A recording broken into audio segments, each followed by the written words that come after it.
Hi guys, it's Beth here, and today I'm going to be giving you an update on the seeds from the July box. Lucinda the lettuce is very small right now. Lettuce takes a week or two to even poke her head above the compost. You want to keep her compost consistently moist, watering gently most days. She doesn't want to bake in direct heat like some other plants do, so a slightly shaded spot is actually ideal. Too much sun will stress her out and make her bolt. The key milestone to look out for is when she's about 3 centimeters tall.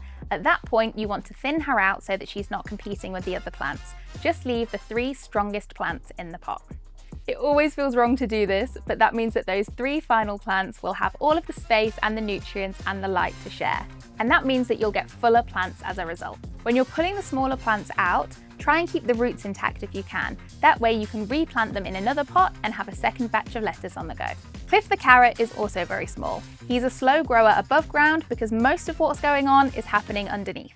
Carrots swell downwards and outwards below the surface of the compost, so what's happening on the top doesn't give much away. Keep his compost slightly moist and water him most days. If you can, try not to brush or knock his foliage because that can attract pests. Over the coming weeks, these shoots will thicken and become more sturdy, and we might even see the tops of the carrots poking out from the compost. That's a really good sign that good things are happening underground. You can check the size of the carrots by gently moving the compost away from the top so you can see them. If they're 2 to 3 centimeters wide, they're ready to harvest. It's worth knowing that carrots are sweeter and most tender when they're young, so don't leave them in the ground too long.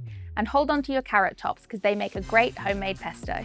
And Rashida the radish is looking promising. Radishes are one of the fastest things that you can grow in a pot. They're usually ready to harvest in just 4 weeks from when you plant them. So if Rashida's looking healthy, she won't be far off. What you're looking for is the base of her shoots swelling into bright pink, plump little ovals. Once you see those poking up through the compost, she's ready.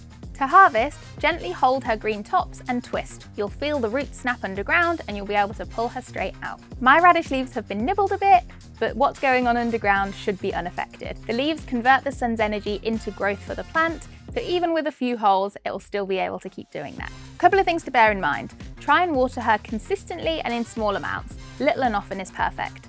Inconsistent watering can cause her skins to split. Secondly, keep an eye on the leaves for any green bugs and just pick them off by hand if you spot them. And finally, when you harvest her, don't throw the leaves away. They can be eaten raw or you can saute them just like spinach. Once this first batch is done, get your spare seeds and pop them straight in the spare compost and you can have another batch of radishes coming. We'll be back in about a month for another update. Take care!